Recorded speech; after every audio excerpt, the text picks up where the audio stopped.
morning. Welcome to IG's early morning call. It's Thursday, the 18th of May. Let's take a look at the headlines as we see a continuation of the upward trend in these equity markets. We're expecting a slightly stronger start to the European trading day today. The Nikkei rally continues. Yesterday, we saw it storm past the 30,000 level.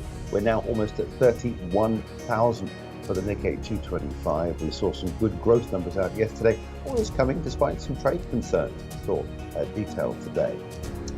Late last night, Cisco beating forecasts, but the stock on the way down. Those supply chain issues continuing to be a worry, and traders taking the stock down all sessions on the IG platform late last night. Talking about all session stocks, we've got Walmart reporting the earnings before the bell today on Wall Street. The big question is, can it be better than its competitors? We saw some particularly good figures out from Home Depot and Target over the last couple of days. Could that be mirrored by Walmart's numbers this morning? Take a look at the volatility markets. Down yesterday, and we're building on the downside today, almost at 20. You can see that the market's seeing some money coming out of volatility, meaning again to some of these stock markets.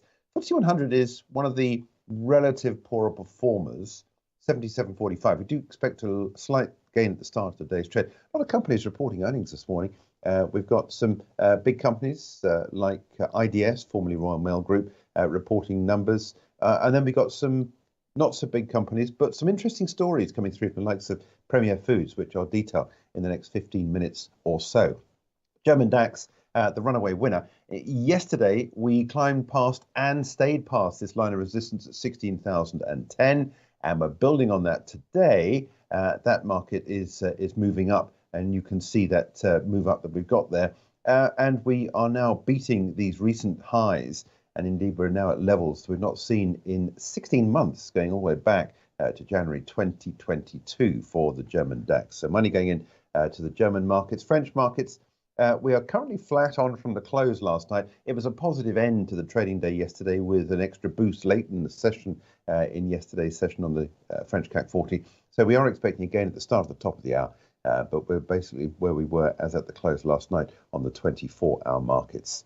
Overnight in Asia, that Nikkei 225 rally stealing the headlines, testing the 2021 highs, gains across the board. Nikkei 225, as you can see, stealing the march on all the other indices with a 1.6% rise as at the close last night. Hang Seng Stock Index back to the winning ways after yesterday's fallout from concerns about Chinese economic data. S&P ASX 200 after yesterday's 0.4% slide on a drop on some of those base metals.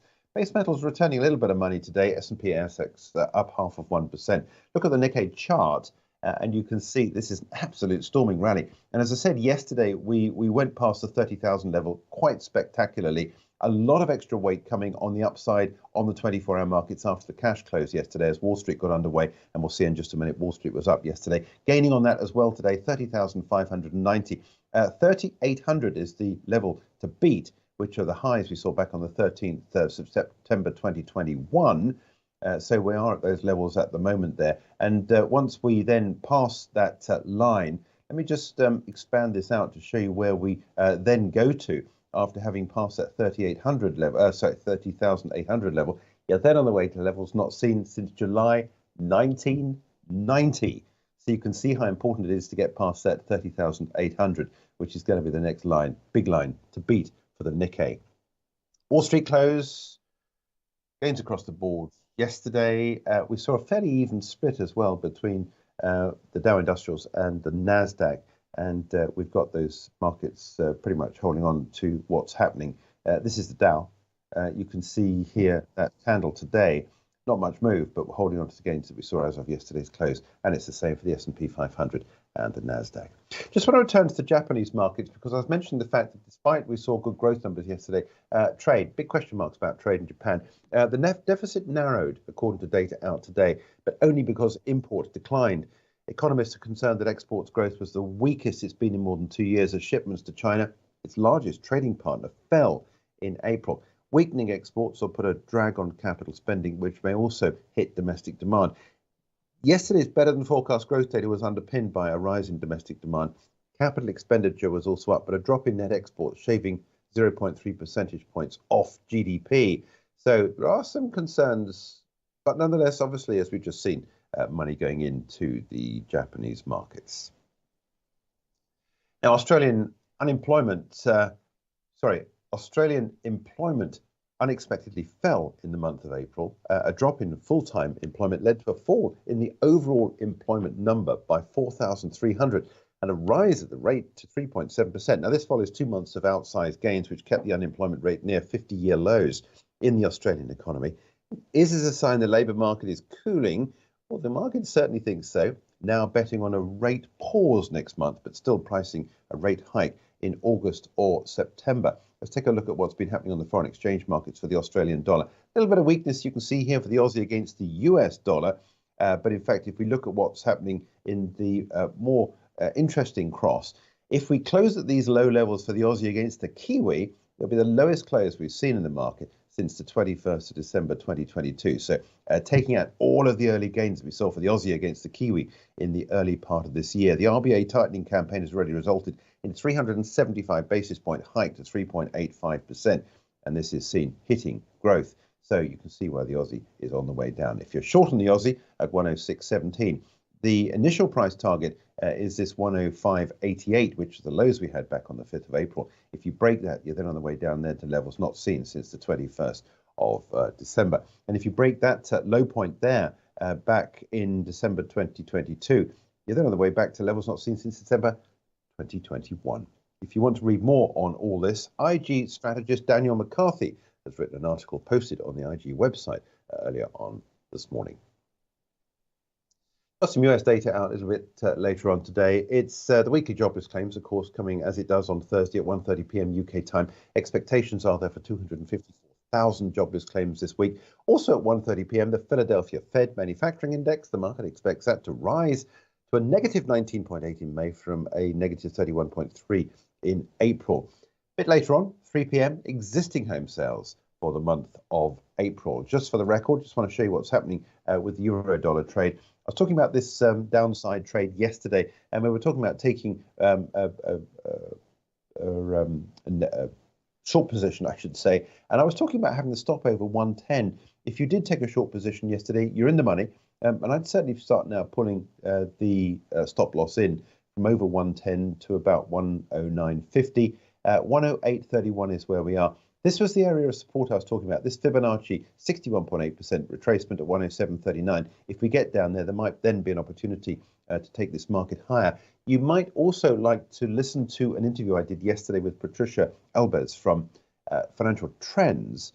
She was talking then about this area of support down here and then an opportunity to buy back in to the euro against the US dollar. Same sort of story as well for sterling. Patricia was talking about the 12,200 or 1.22 level for sterling against the US dollar before taking a longer position. She also thinks that sterling's got an opportunity to bounce back if we see some new lower lows for sterling against the US dollar. easyJet, so let's take a look at some of these corporates out today, some of which could steer trade at the beginning of the session today. easyJet posting a first half loss in line with guidance, a loss before tax, £411 million. The airline, discount airline company, is confident about the summer season, according to the statement. When it makes all of its profit, of course, expects a profit before tax of at least £80 million in 2023. Is it a stock to watch? Well, maybe. We've seen some upside in the last couple of days or so. Pretty good numbers out this morning. I think it's really all about the summer. The problem is with the summer, as we heard from what was it on the beach back end of last week, where this stock, the company was saying basically, look, we got great numbers. Problem is there's a lot of competition out there and costs are rising. And to get people in through the front door, you've got to advertise, which costs money. easyJet has up for the last 3 days in a row, 518. If you are long on this, your next level of resistance to watch out for is 545 pence, which were the highs we saw back on the 30th of May 2022.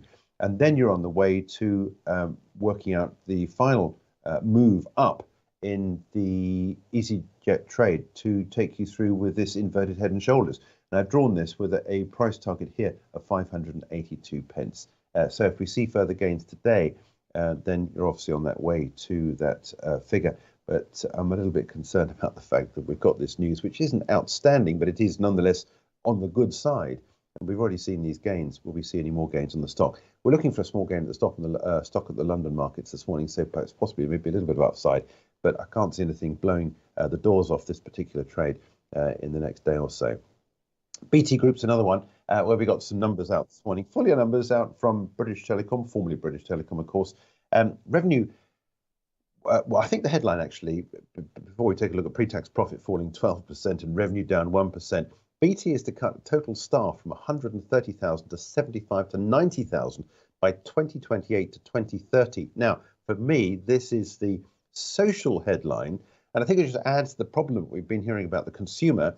Not the consumer only is finding it tough filling the car, finding it tough giving the house warm, feeding the kids, whatever it is. Then you end up with this sort of situation where we've got lots of staff cuts as well. This is a massive staff cut the company is proposing. Adjusted EBITDA up 5% to 7.9 billion. Growth in Openreach and the consumer business offsetting a decline in the enterprise business. Net debt 18.9 billion. Now, this is up 850 million pounds, primarily due to pension scheme contributions of 1 billion. Final dividend coming through flat year on year at 5.39 pence, giving a full year dividend of 7.7 pence per share, flat on the year. Now, BT on the way down for the last couple of days, 148.1. I don't know where this is going to go. I can't work out from the numbers this morning whether this is good news for BT. BT always seems to say, look, got good news, but on the other hand, not such good news as well, which is not what traders and investors want to hear. So is there a short position on this stock? If you're short at 148.1, stock goes above the 150 level. On the other hand, if you think there's enough upside to go, your stock would go underneath recent price action around about the 145 pence level. The view to taking it up, it could go either way, so far as I'm concerned, at the start of today's trade. I'm changing the chart onto Burberry.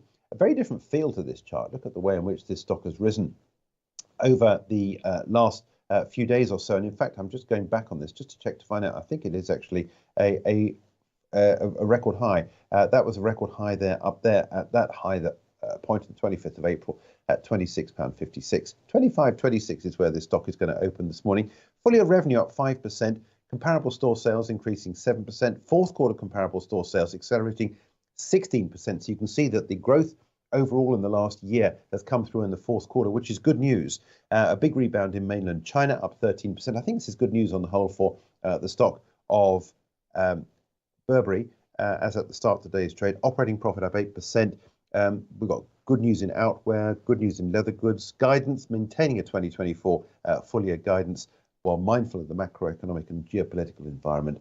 25.26 is where we are. If you're long on this, stock goes underneath some of this price action down here to around about the 24.60 level, and that would be then expecting a stronger start at the beginning of today's trade for Burberry. How much further it gets towards this record high at 25.56, we'll have to see. But I think on the whole, this is a good story coming through from the company this morning. IDS, this was the former Royal Mail Group. It's still comparing itself against Royal Mail this time last year. Loss before tax of £110 million. The group overall operating loss of 748 million.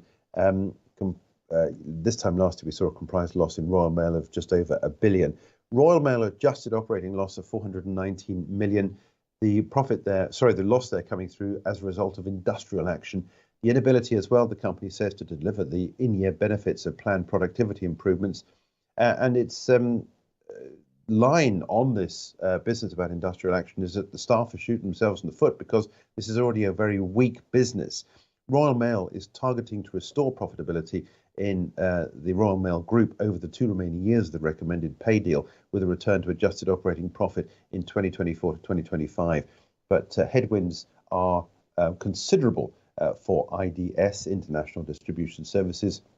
Yesterday, we saw a drop in the stock down to 223 pence, the lowest trade we've seen since the 6th of April. And I can't see anything here which gives me any enthusiasm in this stock to buy it, even at these low levels, relative low levels, recently at 223.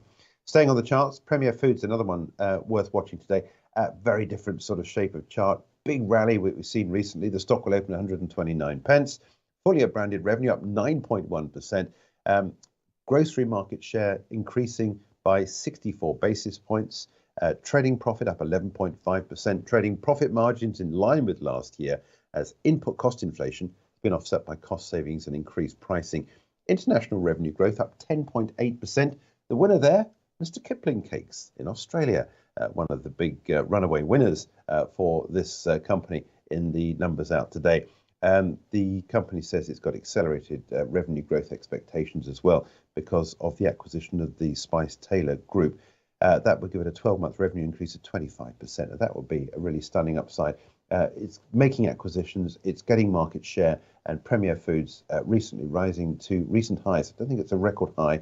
Indeed not. We've got highs recently not seen since, what's that, the 2014 March in 2014. So that's the levels we're at the moment. 129 pence. If you're long on this, stock goes below the 125 pence level with a view to taking that slightly higher. Cisco Systems beat on the top and bottom lines late last night, and the stock was on the way down, though, as at the close on the IG platform. This is fiscal third quarter numbers. Investors worried about the persistent supply chain constraints. Earnings coming in at $1 per share, up 15% from this time last year on revenues of 14.6 billion. We've been looking for earnings of 97 cents on analyst expectations of revenues of 14.4 billion.